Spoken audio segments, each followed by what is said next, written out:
Morning, kids. How are you? It's a little noodling. Sorry for those who came early and wanted to wait. Just noodling around. A little something something in G. I don't know. Hey, Joe, Ray, Sue Finelli, Enlightened Dawn, Voynich, Jennifer Winston, Stubble Nuts. Love that. Hey, Zach. Good times for all. G Mazier.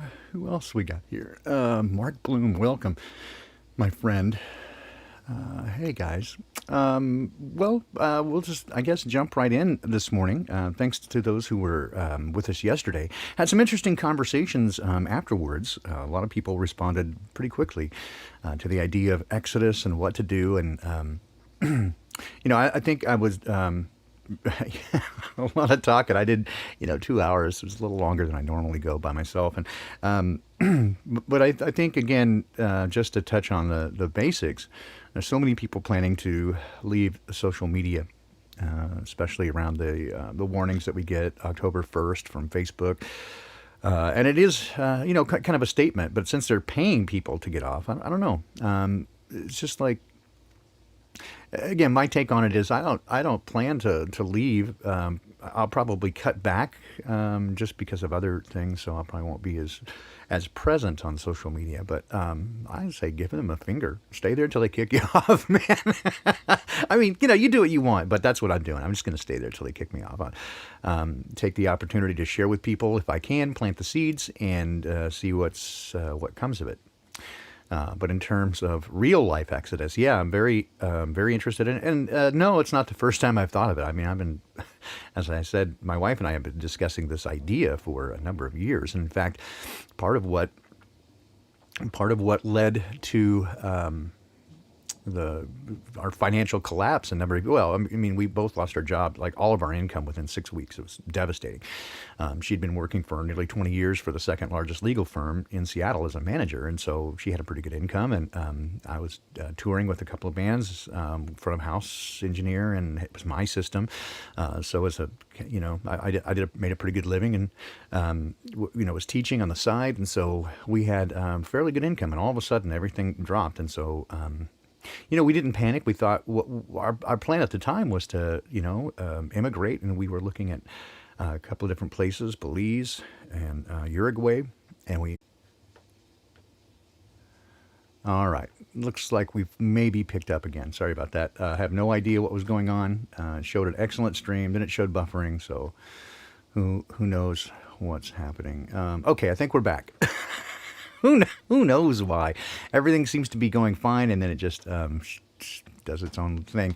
All right. So Anyway, I'll just come back here and say the idea of trying to Exodus is not a new one. We've been considering it for some time, and recent changes in certainly the United States and most of the rest of the world, as you know already. Is such that many more people are considering this idea. And it just feels like it's time to step forward and make a move. It's not something that's just come to us. So we've been thinking about it for some time and looking for the proper time. I'm always got my finger to the ground, right, and trying to listen closely the Baldini resonance went down. Exactly. So Schumann resonance goes down for 45 seconds. Schumann resonance goes down for 45 hours. Who knows what's going on with that, right? It's really weird. But it feels like it's time to maybe take a few more steps forward. So I've been having conversations with a few people, over the last, 8 or 9 months, and just thought I'd mention it yesterday. So while it was probably the first mention, it's not certainly the first thought that we've had to do that. What do we do beyond that? Several people have different ideas. Unlike some people, and again, I'm not about calling anybody out or not. I'm just like, it's not something that I'm in a position to say, hey, do my thing, and I've got this great idea, and you guys follow me. I'm not a cult leader or anything. I'd rather support a great idea. I'd want to be together with other people who are similarly inclined. I just want to be a part of it. That's all. Don't. If you think you're a leader and there's nobody following, you're just out for a walk. So, again, I just want to be a part of something with like-minded people, to get together and try to make our own way if possible. And considering that it's probably, at least in terms of being within the United States, as most of us are, at least it's probably a short-term project as they continue to tighten the noose a little bit. But at least we can work out the kinks before we go somewhere else and find ourselves in trouble. So it just seems like wisdom is the better part of that. So anyway, keep it in mind. We'll probably talk more about it, I'm sure, as things progress. But just wanted to bring that up again.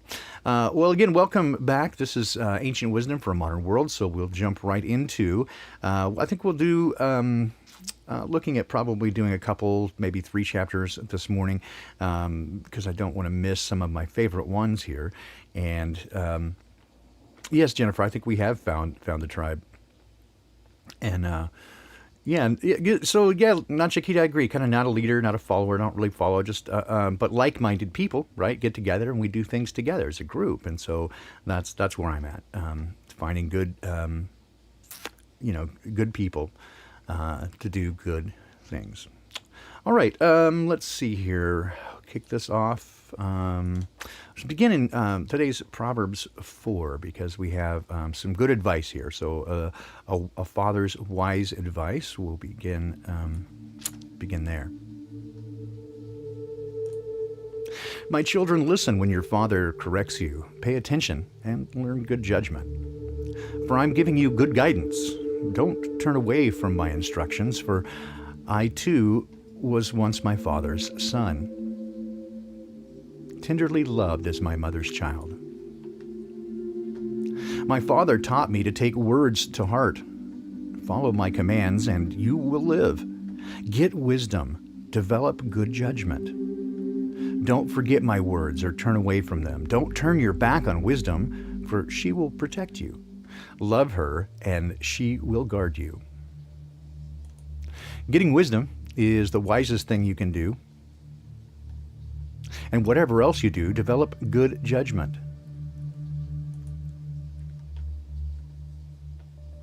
If you prize wisdom, she will make you great. Embrace her, and she will honor you. She will place a lovely wreath upon your head, and she'll present you with a beautiful crown.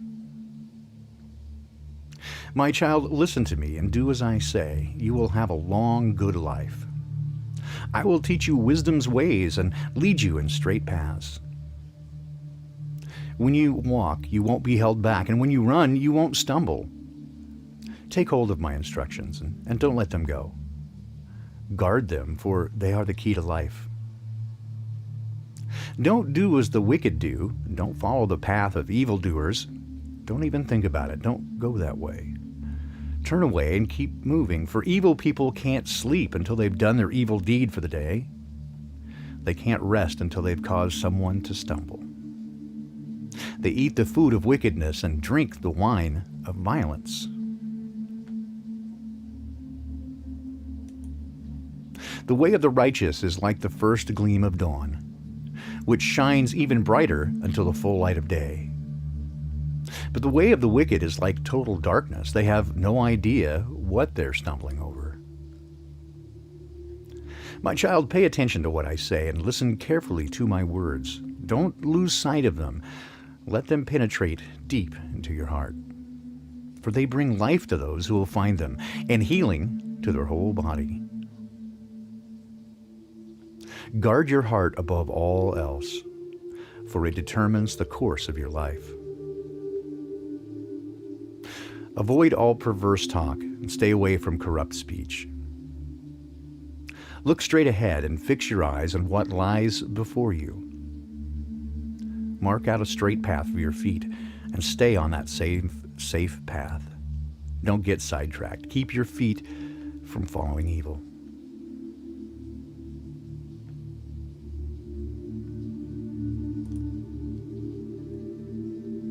My child, if you've put up security for a friend's debt, or agreed to guarantee the debt of a stranger, or if you have trapped yourself by your agreement and you're caught by what you've said, followed my advice and save yourself, for you have placed yourself at a friend's mercy. Now swallow your pride and go and beg to have your name erased. Don't put it off, do it now. Don't rest until you do it. Save yourself like a gazelle escaping from a hunter, like a bird fleeing from a net. Take a lesson from the ants, you lazy bones. Learn from their ways and become wise. Though they have no prince or governor to rule them or make them work, they labor hard all summer, gathering food for the winter. But you, lazy bones, how long will you sleep? When will you wake up? A little extra sleep, a little more slumber, a little folding of the hands to rest. Then poverty will pounce upon you like a bandit, and scarcity will attack you like an armed robber. What are worthless and wicked people like? Well, they're constant liars, signaling their deceit with a wink of the eye, a nudge of the foot, or the wiggle of fingers. Their perverted hearts plot evil, and they constantly stir up trouble.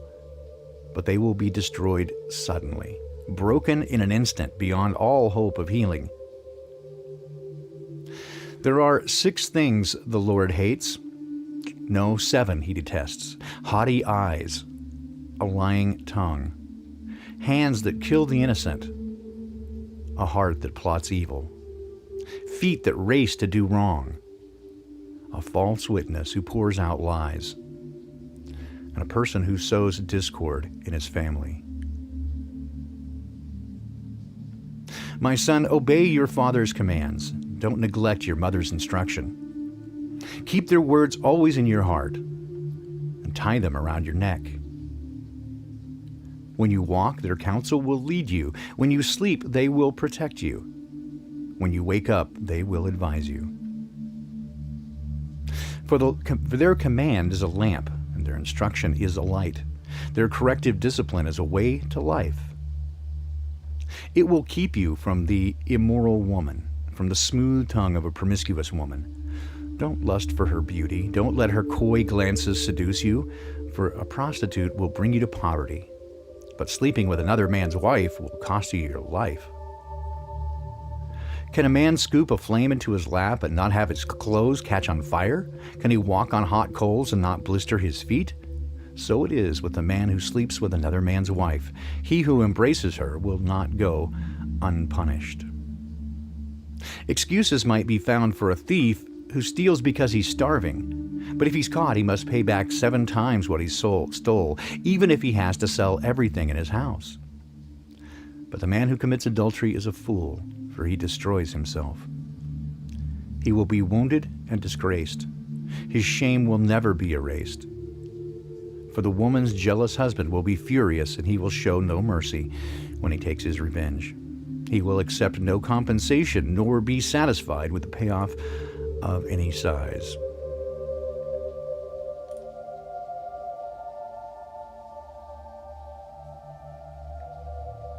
And that was Proverbs 6, the one for today. Skip forward just a bit. Listen as wisdom calls out. Hear as understanding raises her voice on a hilltop along the road. She takes her stand at the crossroads. By the gates at the entrance to the town, on the road leading in, she cries aloud, I call to you, all of you. I raise my voice to all people. You simple people, use good judgment. You foolish people, show some understanding and discernment. Listen to me, for I have important things to tell you. Everything I say is right, for I speak the truth, and detest every kind of deception. My advice is wholesome. There is nothing devious or crooked in it. My words are plain to anyone with understanding, and very clear to those with knowledge. Choose my instruction rather than silver, and knowledge rather than pure gold. For wisdom is far more valuable than rubies. Nothing you desire can compare with it. I, wisdom, live together with good judgment. I know where to discover knowledge and discernment. All who fear the Lord will hate evil. Therefore I hate pride and arrogance, corruption and perverse speech. Common sense and success belong to me. Insight and strength are mine. Because of me, kings reign and rulers make just decrees. Rulers lead with my help, and nobles make righteous judgments. I love all who love me. Those who search will surely find me. I have riches and honor, as well as enduring wealth and justice. My gifts are better than gold, even the purest gold, and my wages are better than sterling silver. I walk in righteousness, in paths of justice. Those who love me will inherit wealth, and I will fill their treasuries. The Lord formed me from the beginning, before he created anything else. I was appointed in ages past, at the very first, before the earth began. I was born before the oceans were created, before the springs bubbled forth their waters, before the mountains were formed, before the hills I was born, before he had made the earth and the fields and the first handfuls of soil. I was there when he established the heavens, when he drew the horizon on the oceans. I was there when he set the clouds above, and when he established springs deep in the earth. I was there when he set the limits of the seas so they would not spread beyond their boundaries. And when he marked off the earth's foundations, I was the architect at his side. I was his constant delight, rejoicing always in his presence. And how happy I was with the world he created, how I rejoiced with the human family. And so, my children, listen to me, for all who follow my ways are joyful. Listen to my instruction and be wise. Don't ignore it. Joyful are those who listen to me, watching for me daily at my gates, waiting for me outside my home. For whoever finds me will find life and will receive favor from the Lord. But those who miss me injure themselves, and those who hate me love death.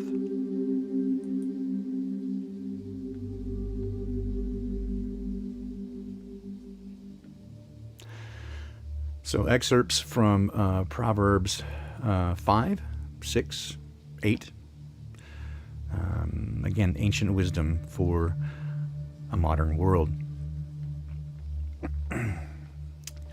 And so for those who have joined us that don't know kind of the thing here, the ancient wisdom for a modern world, I began this series, I don't know, a couple of months back, when people were asking, where should I go if I want to start reading the Bible? I maybe never have or did when I was younger, not sure where to start. Some folks like to start at the beginning. That's not a bad place to start, at the creation of all things. Or some will start in the Gospels, starting at the book of Matthew. The four Gospels, Matthew, Mark, Luke, John, tell the story of the earthly ministry of Jesus from different perspectives. And the rest of the New Testament are letters written back and forth between those who carried on his ministry after his resurrection and transcension. And some of those things require, I don't know, a certain amount of faith where you kind of have to look at it. And if you're looking to be offended, if you're looking for a way to dismiss it, you can, right? You'll always find what you're looking for. My advice, or at least my encouragement, would always be to look for wisdom wherever you find it. I find wisdom and truth in all kinds of places, from the Quran to, Bhagavad Gita, all sorts of ancient tales, creation myths and stories from around the world. All kinds of different cultures carry wisdom, knowledge, and truth. I haven't found any of them that have all the truth. I find the truth to be found in my direct relationship with the Creator. And that's been my take on, Scripture, especially the Bible. Many people say, oh, it's a book written by men, which is an idea that came from books written by men. The irony is, well, stunning.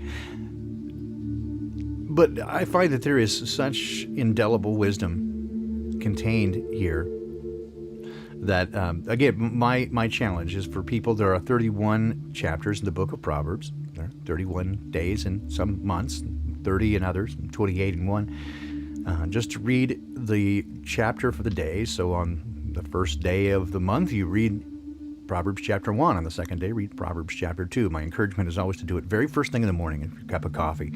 It kind of prepares you for the day. It's like food for your day. And if you let these things soak into you, it will give you wisdom and understanding. So my challenge is to do that daily for 3 months. It gives you kind of three times to go through it. And see if it's see if it doesn't give you a better understanding. And if you follow its direction, I think that it, as it says, it will improve your life. That you will see things in a more, well, we'll say a higher-minded way. I think those who, again, look for understanding find it. I find that those who are vociferously opposed to the idea of a creator seem to me the same people that I wouldn't even want to have dinner with. They're mostly angry and bitter and hateful. They often challenge and say, where is this love from the Christians that they talk about? And it's a that's a ready bag. There are many people who wear the mantle of Christianity or religion and behave horribly. There's no doubt. But religion's not what we're talking about here. We're talking about a direct relationship with the Creator, the author and owner of all wisdom and love, in my experience. So these people who hateful and they deny it, where's your love, right? If you're going to bag on people and say, where's the love of the Christians? And again, they're mostly talking about the behavior of churches, especially the Catholic Church over several hundred years, according to the Scaligerrian timeline. Sure, right? Power always seeks its own. They seek power for power's sake and for control. Again, there are those who say, oh, the Bible was a book written by men to control others. That's interesting because, again, the Catholic Church is the ones that we always, we know from at least modern history, have done everything they can to control people. So religion, sure. But were you also aware that the Catholic Church for more than 600 years, even owning a single page of the Bible or reading it, was punishable by death? William Tyndale, who is the first that we know of to translate the Latin Vulgate into common language, was burned at the stake for doing so. So if you want to write a book and spend all that effort creating a myth for the purpose of power and control, why then keep it from people at all costs? You got to think through these arguments. Again, good discernment is key. I've always said that if I wanted to discredit the Bible, I would just add a few things here and there, change a couple of things, and then come out and say, oh, look at those things. They're screwed up, and keep the rest of it intact. That way, you can make the argument, just throw it all out. And so they throw out and discard all the truth with the little bits of problems. You throw the baby out with the bathwater. Again, I'm just offering my perspective. That's all I'm doing here. These are the ways that I see things over time. It's not because I have a particular religious worldview. In fact, I discarded religion a very long time ago because I wasn't good at keeping rules. I was very bad at being good and very good at being bad. oh man. But the Creator kept knocking on my door, and I finally got tired of running away. I was getting my ass kicked from both light and darkness, and I couldn't take it. So in any case, ultimately I came to a place of chasing down a direct relationship with my Creator without any religious interference. And I find that there are aspects of Christianity as well as other religions that have some validity to them.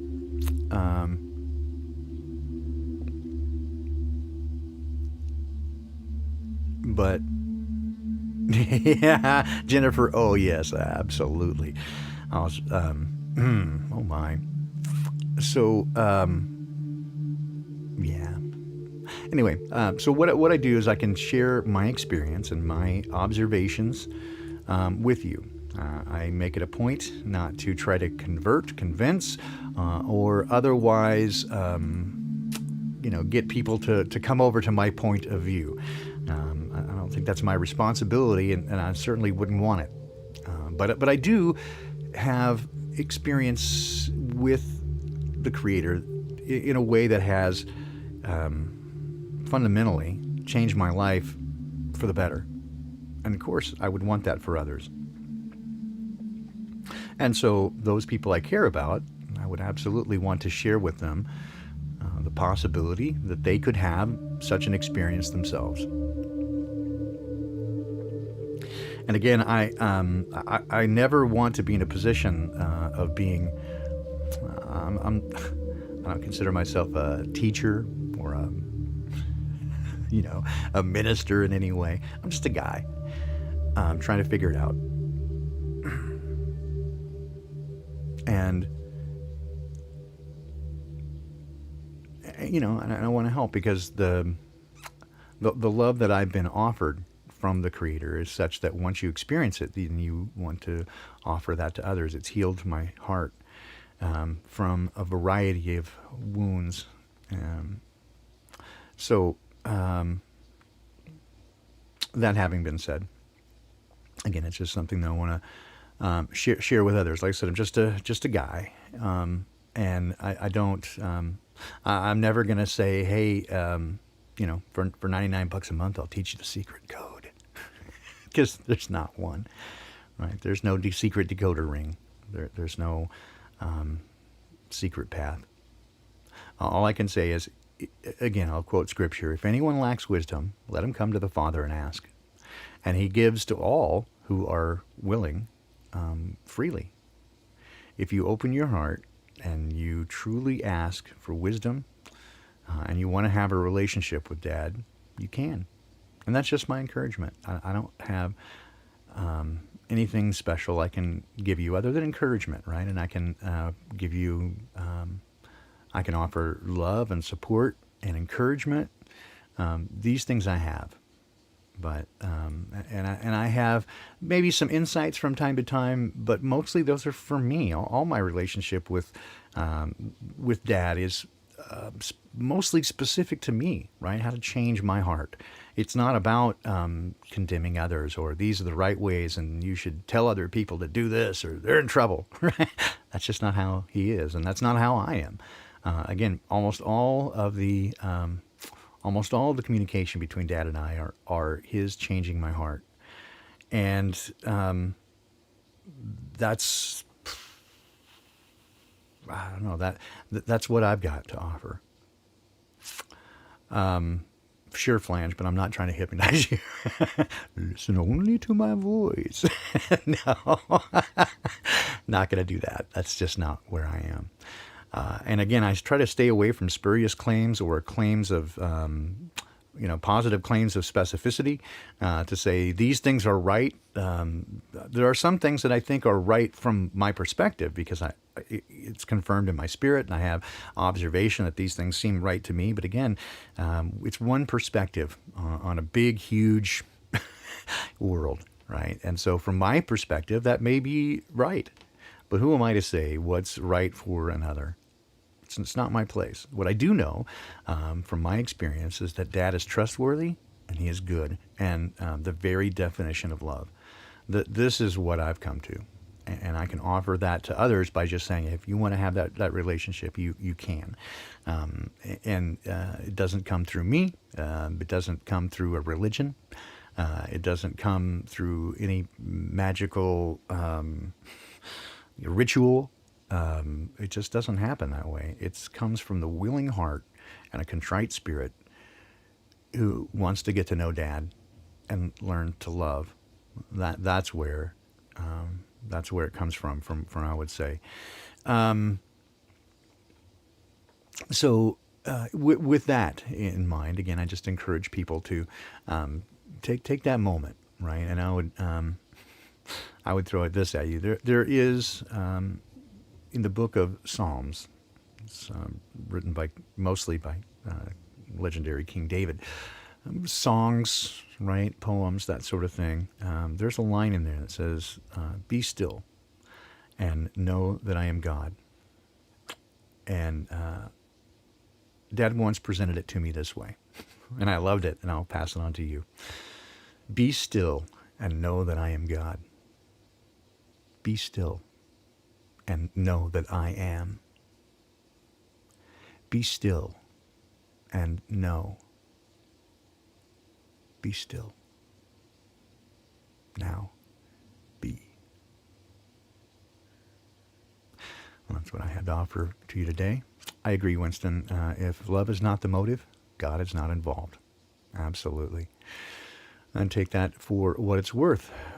With that, again, thank you so much for joining me. I'll be back this evening at 5 p.m. Pacific time, and that is for Sola Scriptura. We'll take another look at some stuff from Scripture, as well as perhaps just kind of chat about things and what's going on in the world around us. It's a point 5 weekend where Wayne has taken the weekend off, so we got that going for us, which is nice. So I hope to see you back 5 p.m. Pacific, 8 p.m. Eastern Time, as we do another point 5 episode of Sola Scripture. And I will leave you with, let's see, here's a tune that Joe Ray, maybe he's still in the chat, and I wrote together with our friend Jim. I think this one from about 1992-ish, and this one's called Streams in the Desert. Again, this is a very odd recording. It was really just meant for a rehearsal track, and so there you go with that. But I'll leave you with this, and then see you back this evening. Thanks for joining me this morning. Oh, let's see. Doesn't want to play. We'll try it again. No. Okay. I love it. Let's see. I'll try to drag this file from there into here. It's not going to work either. Very interesting. All right. We'll try this. I love it when things go perfectly. Here. Drop it in here. Oh, it doesn't want to connect, I think. Interesting. So, I'm trying to pull something from the from a cloud source, and it doesn't want to grab it. So let me see if I can. Let's see, grab it there. Let's see if I can find it in a local file. And oh, that's awesome. Well, I'll tell you what, perhaps I'll do this one instead. This one is called In Your Eyes, and this was, let's see, I think this was 1992. Same group of fellers, and we'll do it there. All right, guys, have a great day.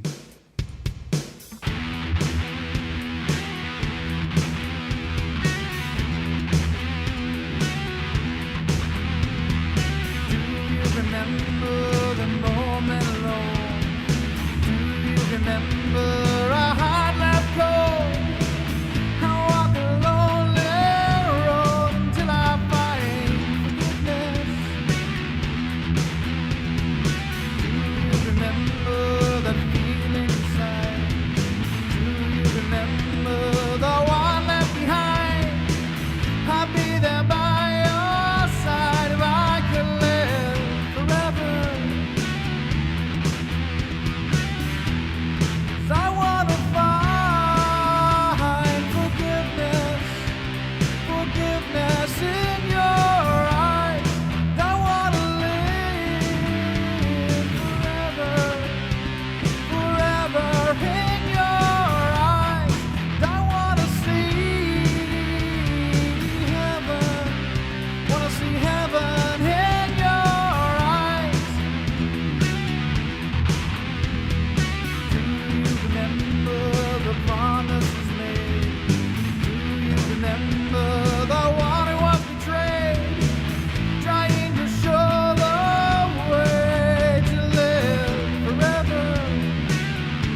you remember the trust that was made? Do you remember the tear wiped away? I'm waiting for the day that I see you in heaven. 'Cause I want to find forgiveness in your eyes. I want to live forever in your eyes. I want to see heaven. I want to see heaven in your eyes.